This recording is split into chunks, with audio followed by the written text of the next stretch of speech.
Office line भाई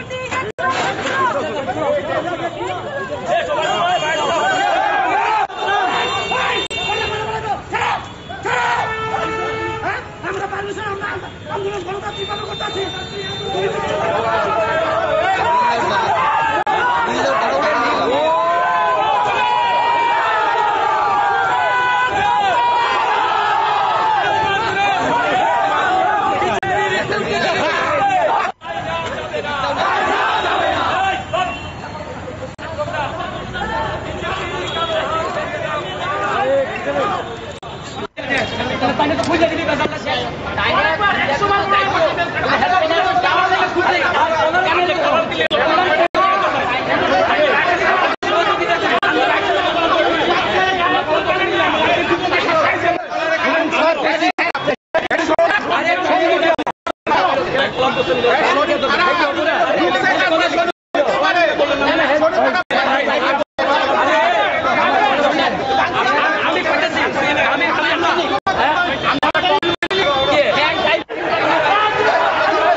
রাজ্যে জিআরবিটির group C group D পরীক্ষা নেওয়া হয়েছিল। বহু তাল বাহানার পর গ্রুপ সির ফলাফল বেরিয়েছিল, তখনও দুর্নীতির গন্ধ ছিল। আমাদের রাজ্যের ছেলেদেরকে বঞ্চিত করা হয়েছিল, তখন আমরা প্রতিবাদ জানিয়েছিলাম। আবার বহু তাল বাহানার পর গত দুদিন আগে গ্রুপ ডির পরীক্ষার ফলাফল বেরিয়েছে। এই ফলাফল বেরানোর আগে আমাদের রাজ্যে মাননীয় যিনি বিধায়ক সুদীপ রায় বর্মন বিধানসভার এই 3 দিনের অধিবেশন চলাকালীন তিনি রাজ্যের মাননীয় মুখ্যমন্ত্রীর কাছে দাবি রেখেছিলেন, চিঠি লিখেছিলেন যে এই গ্রুপ ডি যারা গ্রুপ সিতে উত্তীর্ণ হয়েছেন, অনেকে সেখানে চাকরি করছেন বা অনেকে বহিরাজ্য থেকে আছে, এদেরকে যাতে না দিয়ে আমাদের রাজ্যের যারা ভূমিপুত্র, আমাদের রাজ্যের যারা ছেলে, তাদেরকে যাতে দেওয়া হয়। সেখানে মেরিট লিস্টের পাশাপাশি যাতে আরেকটা ওয়েটিং লিস্ট দেওয়া হয়। কিন্তু রাজ্য সরকার সেদিন ওনার এই কথা কর্ণপাত করেনি, কারণ এই সরকার দুর্নীতিবাজ। এই সরকার রাজ্যের যুবকদের উন্নয়ন চায় না। এই সরকার পয়সার বিনিময়ে, অর্থের বিনিময়ে রাজ্যের যুবকদেরকে বঞ্চিত করছে। তার প্রতিবাদ জানিয়ে যুব কংগ্রেসের সভাপতির নেতৃত্বে আজ আমরা জিআরবিটির অফিসের সামনে আসি। পুলিশ দিয়ে গেট বন্ধ করে দেওয়া হয়। তারপরেও আমরা কিছু যুবক, আমরা যিনি ডাইরেক্টর জিআরবিটি রসিম সাহা, ওনার অফিসের সামনে যায়। ইনি হচ্ছেন অসীম সাহা, যিনি এক সময় তৎকালীন সরকারে দালালি করেছিল, আজকে বর্তমান সরকারে দালালি করছেন। ইনি দুর্নীতিবাজ অসীম সাহা। এই বিজেপি দুর্নীতিবাজ সরকারটা সমস্ত দুর্নীতি করাচ্ছেন এই জিআরবিটির ডাইরেক্টর অসীম সাহাকে দিয়ে। আমরা যখন ওনার অফিসের সামনে আসি গণতান্ত্রিকভাবে ওনার সঙ্গে কথা বলতে, তিনি ভয়ে পালিয়ে যান। তার পাশাপাশি আমরা দেখি জিআরবিটির ক্যান্ডিডেটরা যখন এখানে কথা বলতে আসেন, আরটিআই যেটা দেশের সংসদে আইন করা হয়েছিল, রাইট টু ইনফরমেশন, সেখানে তাদেরকে বঞ্চিত করে তাদের সঙ্গে দুর্ব্যবহার করে।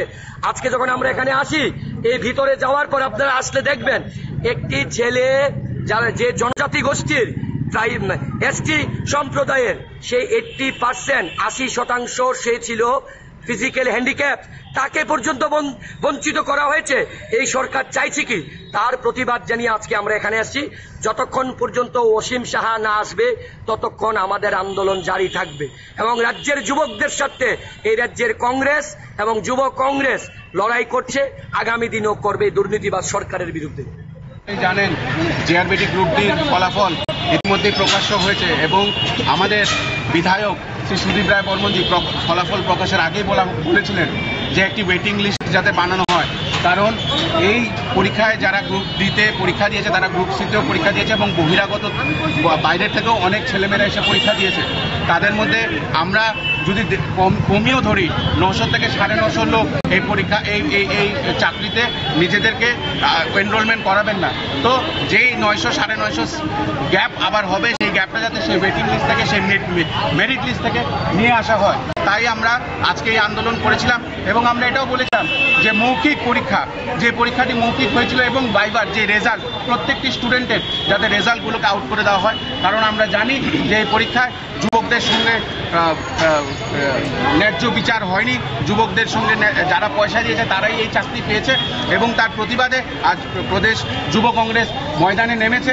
এবং আমরা দেখেছি, আমরা ঢোকার সাথে সাথে এখানের এক অফিসার, আমাদের এক যুব কংগ্রেসের ছেলে, তার শরীর খারাপ হয়ে গেছিল, সে বেরানোর চেষ্টা করছিল, তাকে কলার ধরে ধাক্কাধাক্কি করেছে, তার অবস্থা খুবই খারাপ, সে এখন হাসপাতালে তাকে নিয়ে যাওয়া হয়েছে। এবং তার জন্য আমরা পুলিশ প্রশাসনকে এবং যে বিজেপির দালাল যারা কাঁধের মধ্যে অশোক স্তম্ভটাকে ভুলে পদ্মফুল লাগিয়ে আজকে নাটক করছে, সেই পুলিশদের বিরুদ্ধে আজকে আমরা আওয়াজ উঠিয়েছি। এবং আমরা চাই সাংগঠনিক অসাংগঠনিক যত যুবকরা আছে এই আন্দোলনকে আরও বৃহত্তর করে গড়ে তুলতে হবে, কারণ দিনের পর দিন এই শাসক দল, এই বেকার বিরোধী দল, এই যুবক বিরোধী দল, এই ভারতীয় জনতা পার্টি রাক্ষসের মতন যুবকদের জীবনকে নিয়ে ছিনিমিনি এবং তাদেরকে গ্রাস করছে। তার প্রতিবাদে আজ ত্রিপুরা প্রদেশ যুব কংগ্রেস মাঠে আছে।